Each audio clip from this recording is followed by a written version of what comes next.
नाम है ईशान मलिक और आप देख रहे हैं चलो यूके चैनल। तो जी हाँ दोस्तों, मैं अभी खड़ा हूँ लीड्स के स्टेशन पर।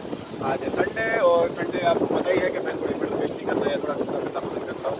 तो आज घूमने के लिए मैं जाने वाला हूँ ऑफिस। जी हाँ दोस्तों, आधे दिन क्या कहें कि वीकडेज में तो ऑफिस जाते ही है, लेकिन मैं देखिए कितना डेडिकेटेड एम्प्लॉय हूँ कि मैं संडे को भी ऑफिस जा रहा हूँ। तो ठीक है, जोक्स अपार्ट, मेरा जो ऑफिस जो है वो एक लीड्स के आसपास में एक टाउन है, वहाँ पर बेस्ड है। और वो बहुत ही खूबसूरत टाउन है और वहाँ वो एक टूरिस्ट प्लेस है जहाँ पर एक बहुत ही बढ़िया लेक है, बोटिंग होती है, बहुत सी चीज़ें होती हैं। तो देखते हैं, अगर वेदर सपोर्ट किया और हर चीज़ ने अगर सपोर्ट किया तो मैं जितनी हो सके उतनी चीज़ें आज आपको दिखाने की कोशिश करूँगा अपने ब्लॉग में। और इसी के साथ हम लोग कुछ काम की बात भी करेंगे। तो बाय द वे आप देख सकते हैं पीछे ट्रेन आ चुकी है, तो चलिए शुरू करते हैं।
हेलो दोस्तों, तो बाय द वे मेरे हमेशा ही संडे मटर गश्ती की या संडे व्लॉग की या जो भी बोले, सबसे पहले शुरुआत तो खाने से ही होती है। तो मैं यहाँ पर खाने गया तो वहाँ पर मैंने देखा कि भाई नेस्बरो में कुछ क्रिसमस का मार्केट लगी हुई है या समथिंग लाइक दैट, कुछ ऐसा ही लगा हुआ था।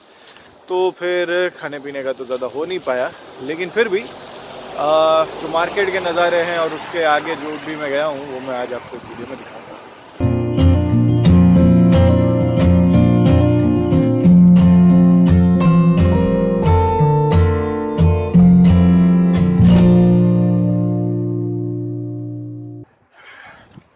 तो दोस्तों ये है नेस्बरा टाउन। तो देखा आपने कि अभी नेस्बरा टाउन में जो है वो क्रिसमस का कुछ मेला लगा हुआ है या क्रिसमस की मार्केट बनी हुई है।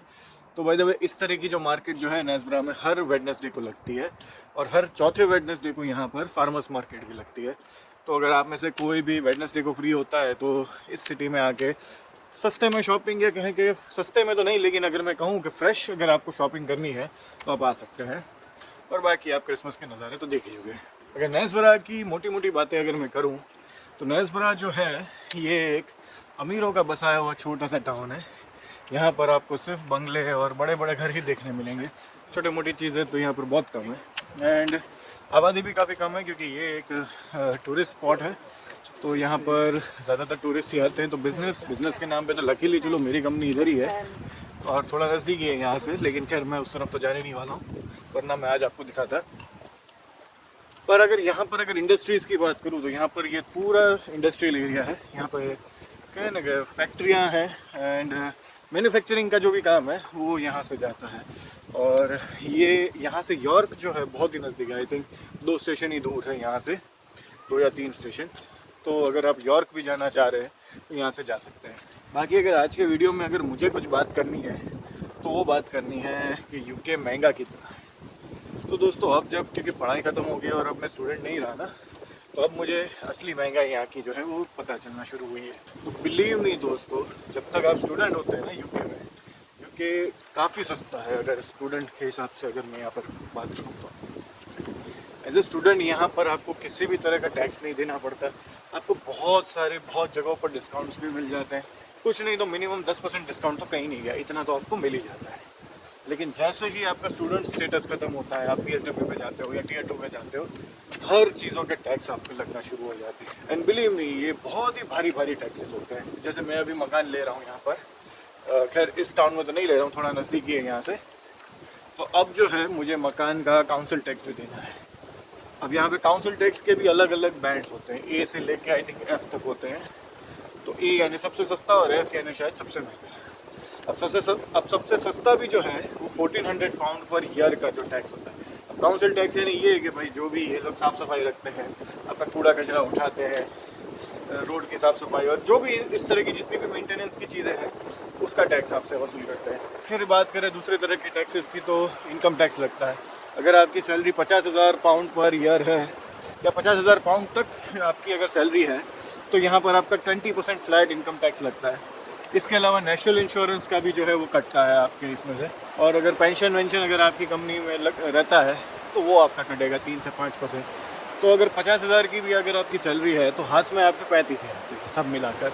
और उसके बाद अगर आपकी सैलरी 50,000 क्रॉस कर जाती है तो 50,000 के ऊपर की जितनी भी रकम है उस पर आपका 40% टैक्स लगता है यहाँ पर। तो मान लो अगर मेरी सैलरी 55,000 है तो 50,000 की रकम तक मुझे 20% टैक्स देना है और बाकी के 5,000 पर मुझे 40% टैक्स देना है। और ये सब चीज़ें फ्लैट आपके सैलरी में से कट कर ही आपके हाथ में आती है। अब इंडिया की तरह यहाँ पर भी कुछ टैक्स सेविंग्स की कुछ चीज़ें होंगी जैसे इंडिया में होती है। अब वो अभी तक तो मुझे पता नहीं है, मैं किसी वकील को या किसी को भी यहाँ पर अभी तक तो मिला नहीं हूँ, या किसी भी टैक्स कंसल्टेंट किसी को भी अभी तक मैं नहीं जानती यहाँ पर जो सबसे पहली चीज़ जो मैंने नोटिस करी के बाद में बहुत ही ज़्यादा टैक्सेस लग रहे हैं। और सेल्स टैक्स और इन सब चीज़ों की तो मैं बात ही नहीं कर रहा, क्योंकि हर चीज़ जो भी हम खरीदते हैं उसका टैक्स भरकर ही खरीदते हैं। बिल ले रहे हैं या जो भी कर रहे हैं, कैश में भी कर रहे हैं, तो टैक्स तो हर चीज़ पे लग ही रहा है। तो यानी आज की डेट में जो मेरी फर्स्ट फीलिंग जो आई यूके के बारे में वो यही आई कि इंडिया में जितनी मेरी सेविंग्स हो रही थी उससे कुछ खास ज़्यादा मेरी सेविंग्स यहाँ पर नहीं हो रही है। एंड अभी मेरी लाइफ में कार के खर्चे या कहे कि बीवी बच्चों के खर्चे नहीं, ये सब चीज़ें तो अभी जुड़े नहीं है। तो अभी तो सिंगल पर्सन को ही ये सब चीज़ें बहुत महंगी लग रही है। सोचिए कि अगर जिसकी फैमिली हो उनका तो क्या होगा, क्योंकि यहाँ पे काउंसिल टैक्स तो जो है वो पर पर्सन देना है। ऐसा नहीं है कि एक फैमिली का देना है और एनीथिंग लाइक दैट, नहीं, पर पर्सन। अगर आपके बच्चे हैं तो उनका डिस्काउंटेड लगेगा, लेकिन लगेगा ज़रूर। तो इसलिए जब तक आप स्टूडेंट हैं या स्टूडेंट अकोमोडेशंस में रहते हैं, स्टूडेंट फ्लैट्स में रहते हैं, तब तक तो आपको चलिए किसी भी तरह का काउंसिल टैक्स देना नहीं रहता। लेकिन जैसे ही स्टूडेंट स्टेटस आपका गया, आप समझ लो कि आपके खर्चे शुरू, एंड बड़े बड़े खर्चे। तो चलिए, ये तो था आज की बात कि भाई यूके महंगा कितना है। तो यही था दोस्तों आज का वीडियो। आई होप ये वीडियो आपको पसंद आया हो, और अगर पसंद आया है, मेरी मेहनत आपको पसंद आई है, तो प्लीज़ इस वीडियो को लाइक करिएगा, शेयर करिए अपने फ्रेंड्स एंड फैमिली के साथ। And lastly, thank you for watching the video. Hope to see in the next one.